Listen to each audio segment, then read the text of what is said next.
কি উকিল হতে চাও?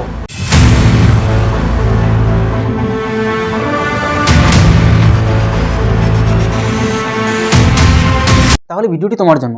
একজন প্রফেশনাল লয়ার হতে গেলে তোমাকে কি করে প্রস্তুতি নিতে হবে, প্রথম থেকে শেষ পর্যন্ত বলবো তোমাকে কি কি কোর্স করতে হবে, উচ্চ মাধ্যমিক কি বিষয় নিয়ে পড়াশোনা করতে হবে, কত % নাম্বার পেতে হবে, কোর্স করতে গেলে কত টাকা প্রয়োজন হবে, শেষমেশ তুমি কি পরীক্ষার মাধ্যমে তুমি একজন প্রফেশনাল লয়ার হতে পারো, টোটাল বিষয় নিয়ে আলোচনা করবো। আর তোমরা দেখতেই পাচ্ছ বোর্ডে যে লয়ারের যে প্রসিডিওর একটু জটিল হয়, তোমাদেরকে তবুও একদম সহজ সরল ভাষায় তোমাদের ক্লিয়ার করব, যাতে তোমাদের কোনো সমস্যা না হয়। প্রথম থেকে শেষ পর্যন্ত একটু ধৈর্য সহকারে দেখো, তাহলে এই বিষয় নিয়ে আশা করছি তোমাদের কোনো রকম কনফিউজ কোনো রকম ডাউট থাকবে না। তাহলে চলো শুরু করা যাক। উকিল মানে হচ্ছে লয়ার। একজন যদি তুমি সফল লয়ার হতে চাও, তাহলে এই ভিডিওটা তোমাকে সম্পূর্ণ খুব ভালো করে দেখতে হবে। তোমাদেরকে একদম আস্তে ধীরে শান্তভাবে টোটাল বিষয়টা ক্লিয়ার করবো, যাতে তোমাদের পরবর্তীতে কোনো সমস্যা না হয় এই প্রস্তুতিটা নিতে। দেখো, এক এক করে বিষয়টা দেখো যে তোমরা এই যে লয়ারের যে প্রস্তুতিটা কোন ক্লাস থেকে নিতে পারবে। তুমি যদি শুধুমাত্র উচ্চ মাধ্যমিক পাস করে থাকো, সেখান থেকে তুমি কিন্তু লয়ার প্রস্তুতি নিতে পারবে। যেমনটা কি যে ক্লাস 12 পাস করলেই তোমরা ডিগ্রি ইন ল নিতে পারবে, ঠিক আছে। এবার এই যে ডিগ্রি ইন ল, কি ডিগ্রি নিতে পারবে, যেটা কিনা এলএলবি যে সম্পূর্ণ নামটা কি, ব্যাচেলার অফ লেজিসলেটিভ ল। এই ডিগ্রিটা করতে তোমার কিন্তু 5টা বছর সময় লাগবে। ক্লাস 12 পরে যদি করো তাহলে কিন্তু 5 বছর সময় লাগবে। এবার এই ডিগ্রি তাহলে তখন কি হবে, 5 বছর কমপ্লিট হবে। এইবার যে এই যে এলএলবি যে করবে, তার জন্য তোমাকে কি কি শিখতে হবে।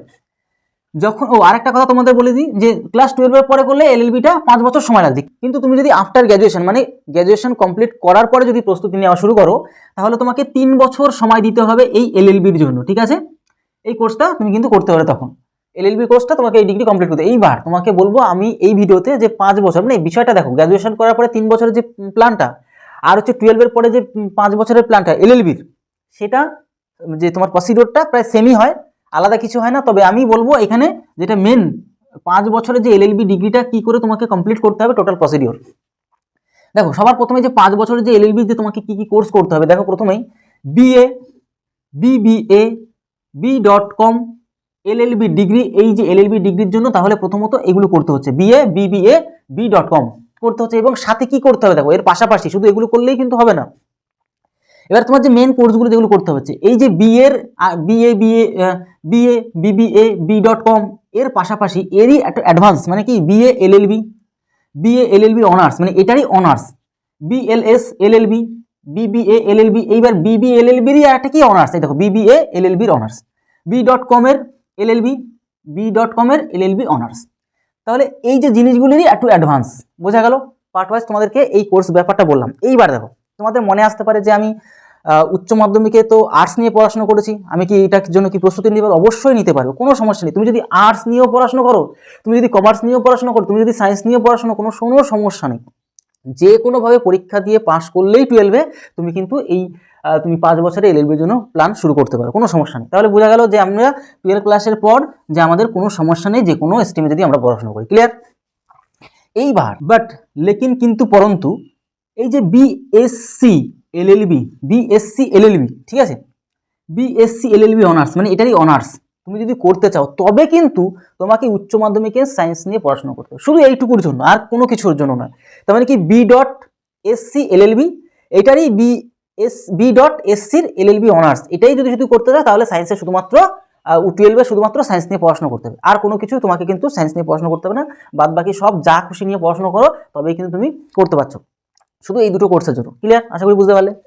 এবার এটা সময়সীমা কত লাগছে তো বুঝতেই পারছো। 5 বছরে এই যে কোর্সটার জন্য, দেখো মেন কথা হচ্ছে কোনো কিছুতে ফ্রিতে হয় না, আর ফ্রিতে হওয়া তো উচিত নয়। তুমি যখন কোনো একটা কাজ করবে, তুমি যদি স্বাক্ষরিক ভাবে ফ্রি, তখন তুমি যখন এই যে লয়ার হলে, একদম সাকসেসফুল লয়ার হলে, তখন যখন তুমি লয়ার হিসেবে কাজ করবে কারো, তো তুমি ফ্রি করবে? একদমই করবে না।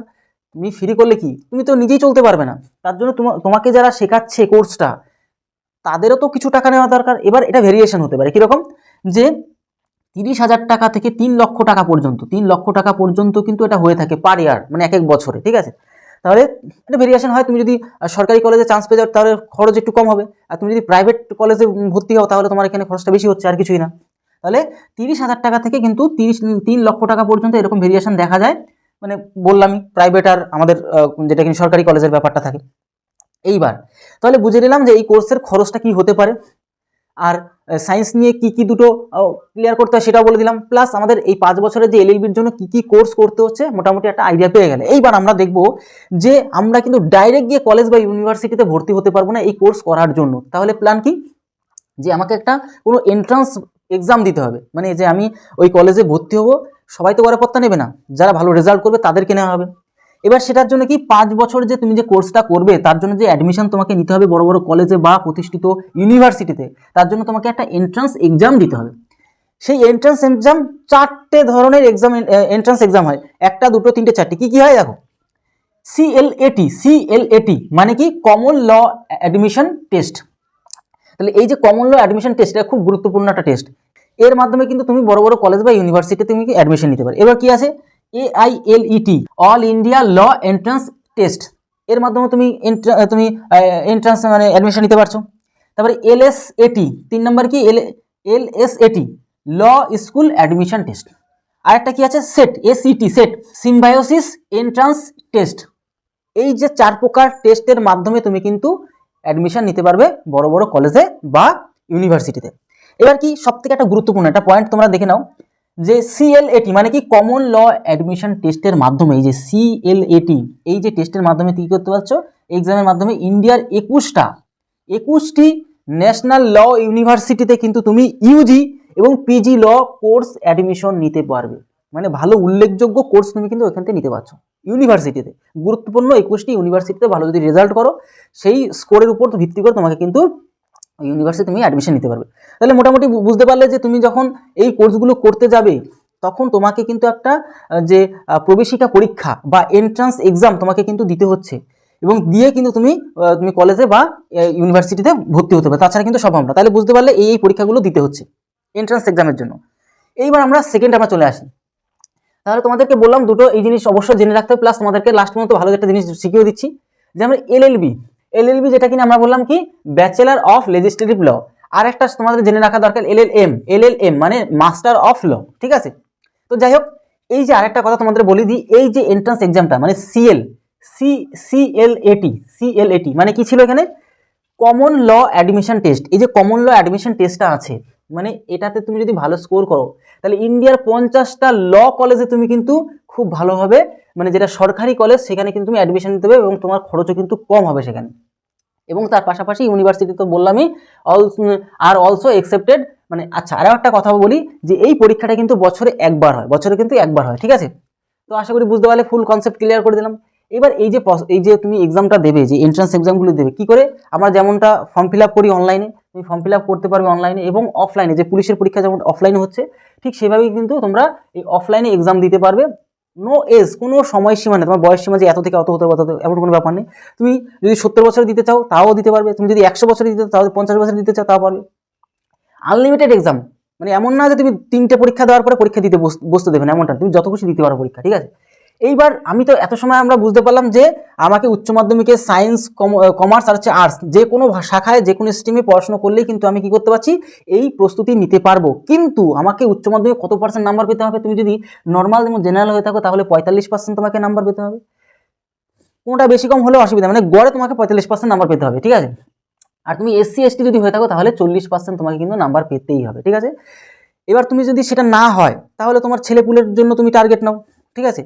মনে করো তোমার স্কোর নেই, তুমি হয়তো দেখতে পাচ্ছ তোমার একটা শখ ছিল যে আমি উকিল হব, লয়ার হব, তোমার সেই নাম্বার নেই, 40% থেকেও কম নাম্বার, তাহলে তুমি তো হচ্ছে না। তাহলে তোমার যদি সেই শখ পূরণ করতে চাও তাহলে কি একটাই প্ল্যান থাকে, তোমার ছেলে মেয়ের উপর নির্ভর করা এবং তাদেরকে ভালো স্কোর করানো, এবং তারা যদি অবশ্যই ইচ্ছুক হয় তাহলে সেটা। তাছাড়া যদি তুমি যদি চাও প্রাইভেটে পড়াশোনা করো, প্রাইভেটে পড়াশোনা করে, হ্যাঁ অবশ্যই হবে, প্রাইভেটে পড়াশোনা করে এবং ভালো স্কোর বানাও, সেখান থেকে তুমি কিন্তু প্রস্তুতি নিতে পারো। এই দুটো প্ল্যান থাকে, এছাড়া কোনো প্ল্যান নেই।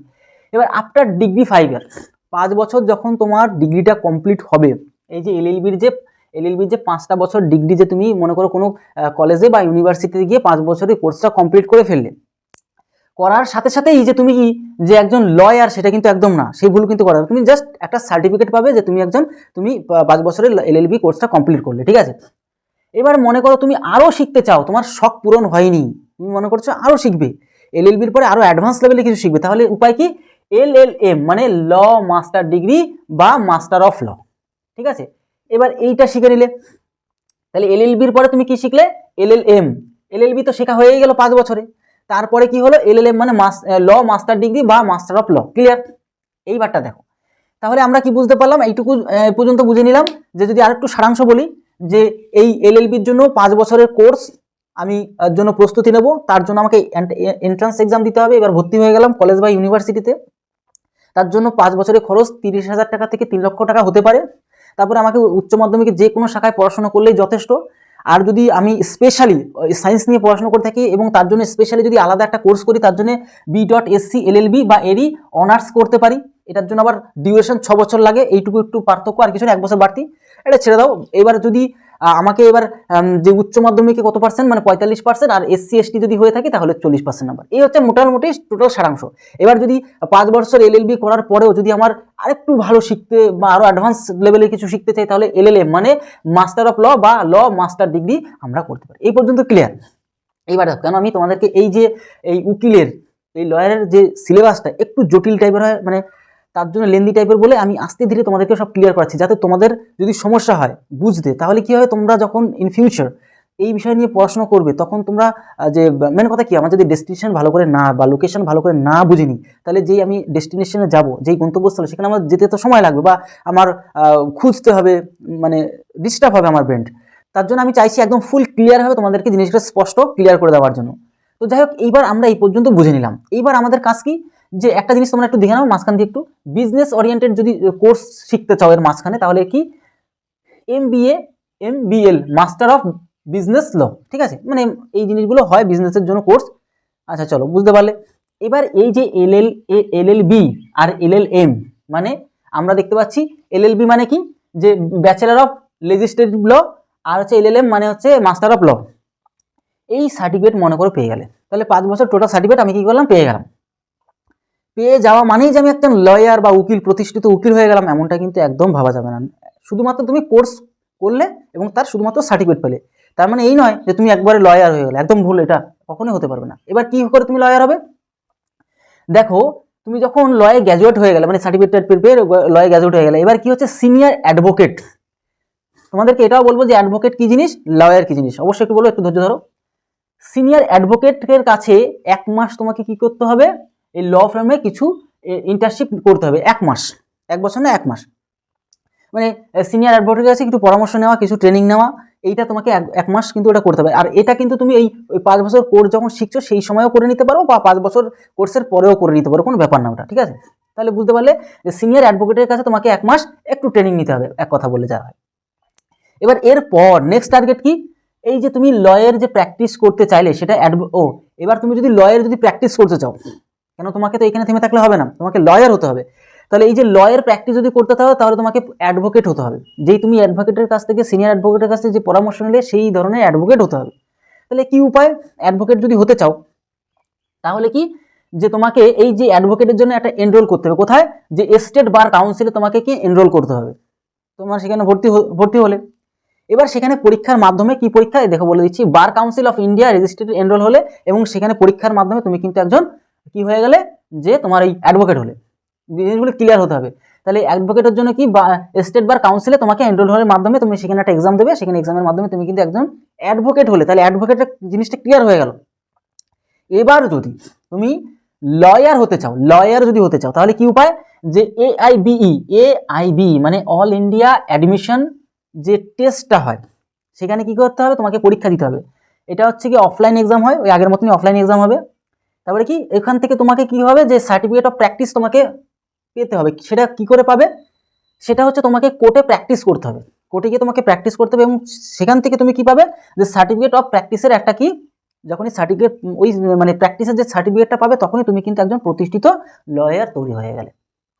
তাহলে অ্যাডভোকেটেও একটা এক্সামের লাস্ট পর্যন্ত এক্সাম, মানে যেটা কিনা, এই যে তোমার এনরোল হতে হবে স্টেট বার কাউন্সিল, এবং সেখানে এক্সামের মাধ্যমে অ্যাডভোকেট হলে, আর তোমার কি, এই যে যখন লয়ার হতে চাইছো, তখন অল ইন্ডিয়া এক্সামিনেশন মানে AIBE, এইটার মাধ্যমে তোমার অফলাইন এক্সাম দিতে হচ্ছে, এবং তোমাকে কোর্টে গিয়ে প্র্যাকটিস করতে হবে, প্র্যাকটিসের সার্টিফিকেট পাবে, তখনই তুমি একজন লয়ার হয়ে গেলে। ঠিক আছে। এবার অ্যাডভোকেট আর লয়ারের মধ্যে পার্থক্যটা কি দেখো। লয়ারের কাজ হচ্ছে কি বিজনেস, তারপর কোম্পানি, এখানে কি লিগ্যাল অ্যাডভাইস প্রোভাইড করা, যে হ্যাঁ বিজনেসের এখানে, তারপরে প্লাস কোম্পানি থেকে তোমাকে মানে তারা যদি জিজ্ঞাসা করে যে স্যার আপনি মানে কি প্রসেসে আমি জিনিসগুলো কাজ করব, তার লিগ্যাল যে নিয়ম কানুন, কেন, একজন লয়ার তো সমস্ত আইন কানুনগুলো জানে, যে কি করে কি মানে কাগজপত্র তৈরি করতে হবে, টোটাল যে লিগাল প্রসেসগুলো যা হয় টোটাল তারা বলতে পারবে।